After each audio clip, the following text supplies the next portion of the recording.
Hello বন্ধুরা, welcome to my channel. আমি সুশান্ত। আজকের ভিডিওয়ে আমরা তৃতীয় শ্রেণীর দ্বিতীয় পর্যায়ক্রমিক মূল্যায়ন প্রস্তুতির জন্য রায় ও মার্টিন প্রশ্নবিচিত্রা থেকে গণিত বিষয়ের 14 নম্বর মডেল সেটটিকে সমাধান করব। আর ভিডিওটি শুরু করার আগে বলি, চ্যানেলে যদি প্রথম এসে থাকো চ্যানেলটিকে সাবস্ক্রাইব করে নিও এবং বেল আইকনে ক্লিক করে অল অপশানটিকে অন করে দিও। দেখো, একের দাগের সঠিক উত্তরটির মাথায় ঠিক চিহ্ন দাও। কয়েকটা বর্গাকার চিত্রের বাহুর সংখ্যা 2, 4, 5 নাকি 6? উত্তর হবে 4টি। দেখো, বর্গাকার চিত্র মানে কি, 4টে বাহু থাকে এই ধরনের, চারদিকটাই অবশ্য একই সমান হবে, বর্গাকার মানে এইরকম। আচ্ছা, কয়টা 3 অঙ্কের বৃহত্তম সংখ্যাটি হলো 900, 199 নাকি 999? তো এইগুলি তোমাদের মনে রাখতে হবে। 3 অঙ্কের বৃহত্তম সংখ্যা 999, কারণ এর সাথে আর এক যোগ করলেই 1000 হয়ে যায়, অর্থাৎ সেটা 4 অঙ্ক হয়ে যাবে। আচ্ছা, গয়টা দেখো, এই চিত্রটির গণিতের ভাষায় নাম হলো বৃত্ত, ত্রিভুজ, বর্গাকার চিত্র নাকি আয়তকার চিত্র? দেখো, এই যে গোল চিহ্ন, এটাকে বলা হয় বৃত্ত। মনে রাখতে হবে এগুলো। আচ্ছা, গয়টা দেখো, কোনো সংখ্যাকে 7 দিয়ে ভাগ করলে ভাগশেষ হতে পারে 6, 9, 7 নাকি 8? দেখো, এইখানের মধ্যে ভাগশেষ কোনটা হতে পারে? বুদ্ধি করে এই উত্তরটি দিতে হবে। ভাগশেষ সবসময় কি হয়? ভাজকের থেকে ছোট হয়, তাই তো? তাহলে 7 দিয়ে ভাগ মানে কি, 7টা ভাজক, তাহলে এই 7-এর থেকে ছোট সংখ্যাটি এখানে উত্তর হবে, উত্তর হয়ে যাবে 6। 2 দাগেরগুলি দেখো, শূন্যস্থান পূরণ করো। 99 ও 1 এর যোগফল হবে ড্যাশ অঙ্কের সংখ্যা। তো দেখো, ভালো করে তাহলে যোগটা করে নাও। এ বলেছে 99, তার সাথে 1 যদি যোগ করা হয় ক অঙ্কের সংখ্যা হবে যোগফল? তাহলে 9 আর 1 10, হাতে 1, 9 আর 1 10। দেখো কটা অঙ্ক হয়েছে? 1, 2, 3, 3 অঙ্ক। তাহলে এখানে লিখতে হবে 3 অঙ্কের সংখ্যা। কয়টা দেখো এবার, বিজোড় সংখ্যার সঙ্গে 1 যোগ করলে ড্যাশ সংখ্যা পায়। যে কোনো একটা বিজোড় সংখ্যা নেবে এবং তার সাথে 1 যোগ করে দেখবে, সেটা সবসময় জোড় সংখ্যা হয়ে যাবে, জোড় সংখ্যা। আচ্ছা, গয়টা দেখো, 9 জোড়া জুতো সমান ড্যাশটি জুতো। আচ্ছা, 9 জোড়া বলেছে, 9 লিখলো, আর 1 জোড়া সমান কটা? 2টো।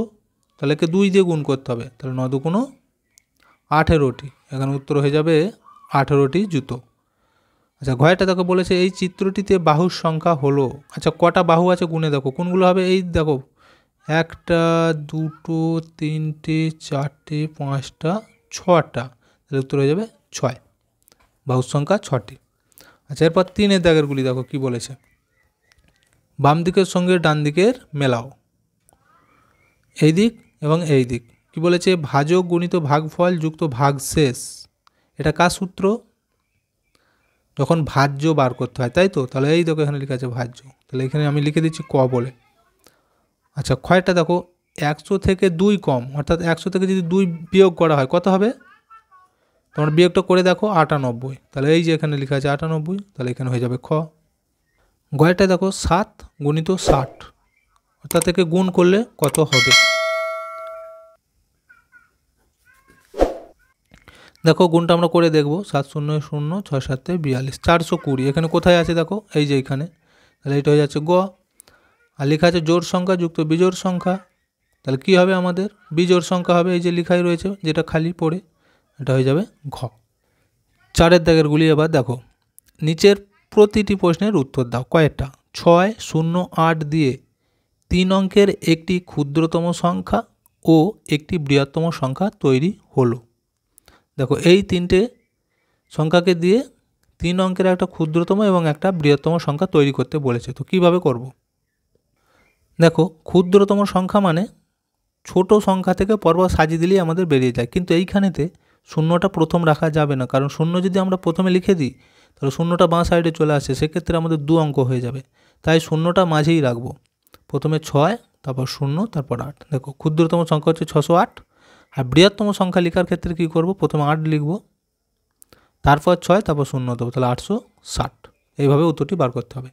ক্ষয়টা দেখো, কোনো ভাগ অঙ্কে ভাজক 7, ভাগফল 5, ভাগশেষ 2 হলে ভাজ্য কত? কি বলেছে? সূত্র ধরে অঙ্কটি করো। তো এই যে ভাজ্য বার করার যে একটা সূত্র রয়েছে, কি বলো তো? ভাজক গুণিত ভাগফল যুক্ত ভাগশেষ।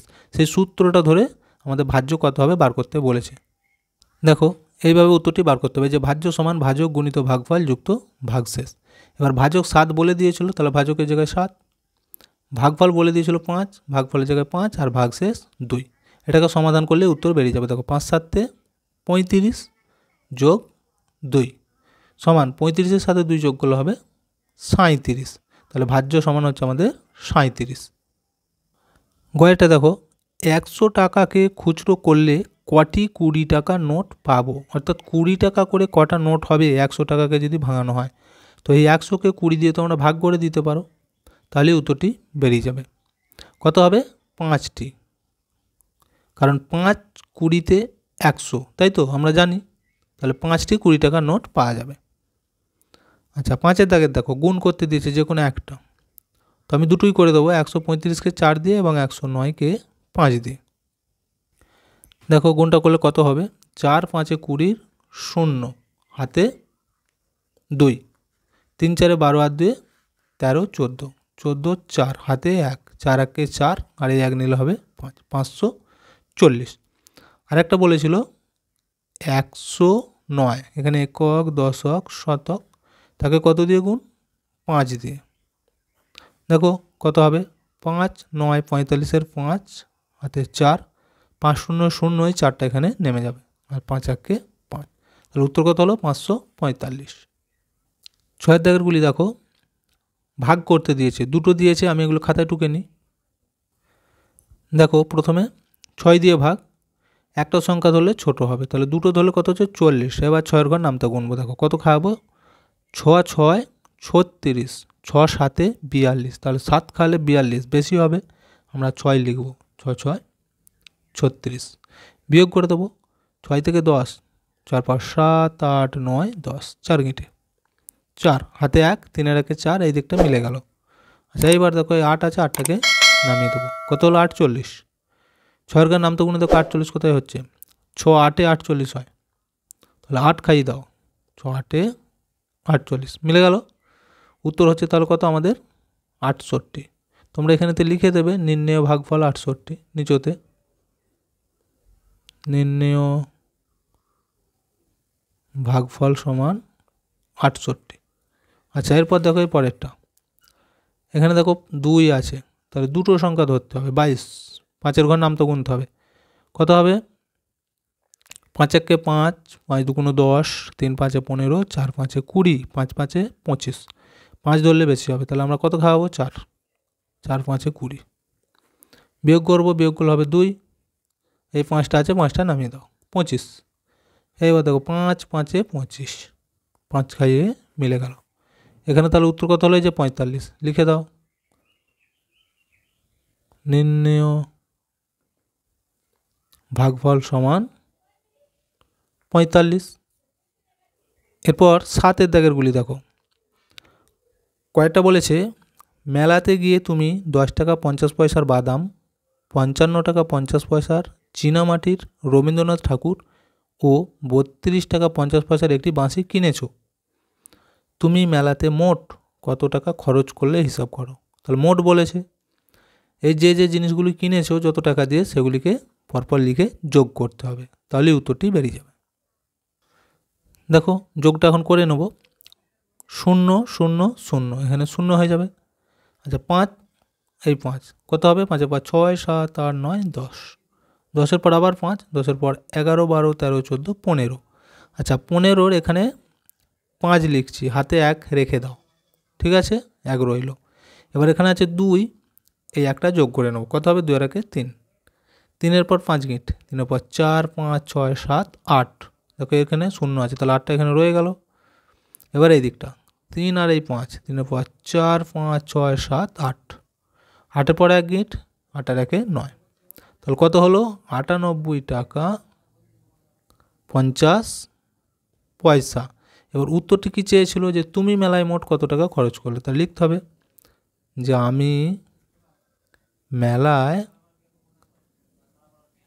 মোট 98 টাকা 50 পয়সা